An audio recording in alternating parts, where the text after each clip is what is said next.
అనంతపురం జిల్లా ధర్మవరంలో దోపిడీ దొంగలు బీభత్సం సృష్టించారు. వరలక్ష్మి థియేటర్ వద్ద ఎస్బీఐ ఏటీఎం ధ్వంసం చేసి పెద్ద మొత్తంలో నగదు అపహరించుకుపోయారు. మరింత సమాచారం మా కరెస్పాండెంట్ శివారెడ్డి అందిస్తారు. శివారెడ్డి, చెప్పండి, అసలు ఈ సంఘటన ఎప్పుడు జరిగింది, ఎలా జరిగింది?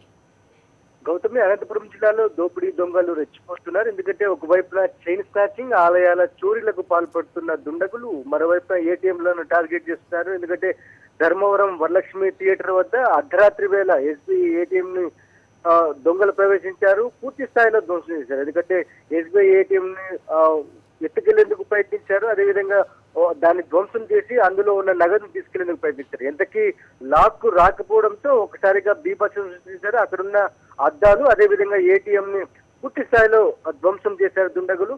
ప్రస్తుతం పోలీసులు, అదేవిధంగా ఎస్బీఐ అధికారులు విచారణ చేపట్టారు. అయితే అందులో భద్రపరిచిన నగదు పూర్తి స్థాయిలో ఉందా, లేకుంటే ఎంతో కొంత దొంగలు అపహరించారా లేదా అనే దానిపైన పోలీసులు ప్రస్తుతం విచారిస్తున్నారు. బ్యాంక్ అధికారులు, పోలీసులు సంయుక్తంగా విచారణ చేపడుతున్న పరిస్థితి ధర్మవరంలో కనిపిస్తోంది. గౌతమి.